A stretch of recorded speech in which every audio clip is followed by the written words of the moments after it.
So the other day, my son Espn was remote starting his Civic just to let it warm up a little bit, and it sounded like William Knifeman was underneath the hood. William Knifeman.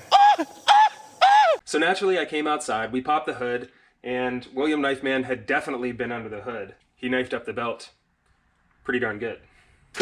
What we found is that the alternator pulley had frozen up completely and completely decimated the belt. So today I'm going to show you how to replace the alternator and the Serpentine belt on a 2010 Honda Civic EX. Seriously, I just had it. The first thing that you're going to want to do is to disconnect the battery, because this line actually runs to the alternator so that it can charge. And if you try to take off the alternator over here without disconnecting the battery, you can arc weld the wrench to your car and catch it on fire. So always disconnect the battery. We're going to start with the negative side. Now I've replaced these terminals here. Actually, Espn has replaced these terminals here. And you want to do the negative first, and then we're going to take off the positive as well, just to be on the safe side.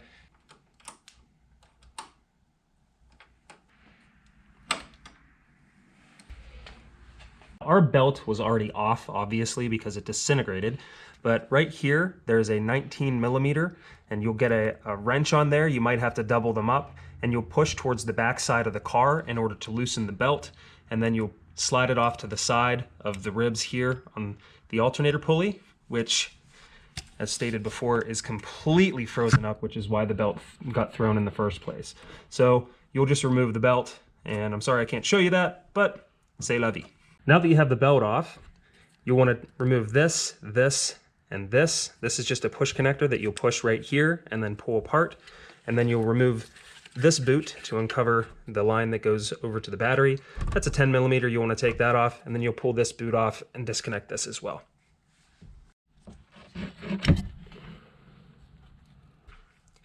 Once you get the boot pulled back on this guy, which can prove to be a little bit difficult, you'll push right in on this green tab, and then you'll wiggle that guy loose. Careful you don't bust your knuckles on there. Yep. Shit's been pretty easy now.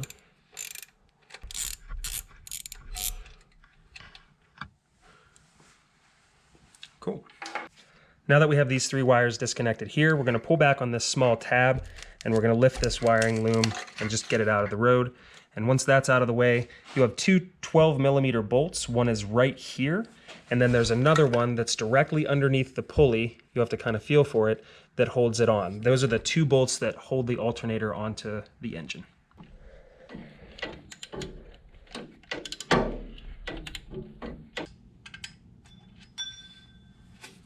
Okay, there's one.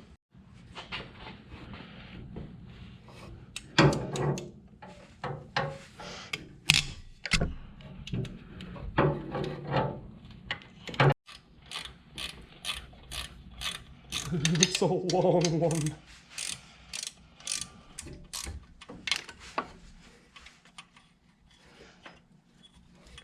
Right. Now that we have both bolts loose, this little keeper right here actually holds tension to the mounting bracket on the motor. So if you get a pry bar in there and just wiggle it just a little bit and give it a good tug or two, you'll be able to just wiggle the alternator loose and it'll pop right out. One of the things I forgot to do, there are two small plastic clips that hold this wire together on two mounting points on the alternator bracket. You'll need to remove those two clips before you can remove the alternator, and then it just lifts right out. Now that the alternator's out, we're going to need to switch over some of these peripheral brackets to the new one. So on the back side, you'll have one 10 millimeter here for the wire, and then these two. This also acts as a heat shield, so it's important to keep that there so it doesn't melt your wiring and stuff. And then the last bracket that you'll need to do is this guy right here, which again is another 10 millimeter. Good. Now these guys don't have to be super tight, they just need to be snugged up so that they don't go anywhere. Okay, we have all of our peripheral shields and wire point holders and all that other stuff, all these little guys disconnected from the old one, put on the new one. Now we just need to set this guy back in and hook things back up. Now that we're ready to reinstall the alternator, you can see that your bolt hole here and here, just make a mental note of that because those are where you're going to want to line up your bolts to reinstall the alternator. Okay, now grab your long bolt and wiggle it in the top. Get get things to line up. Okay.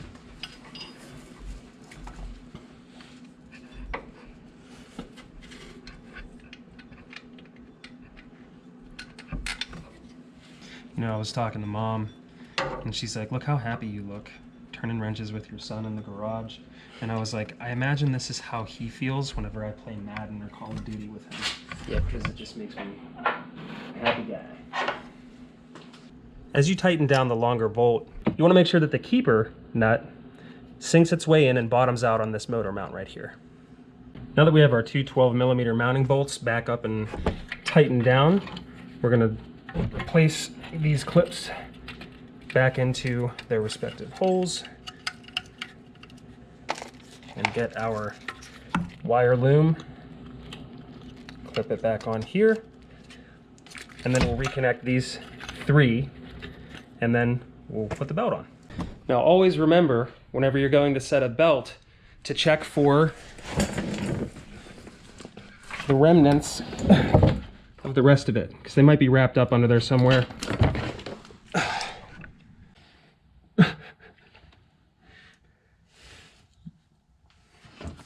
You might have to get under the car to reroute the belt.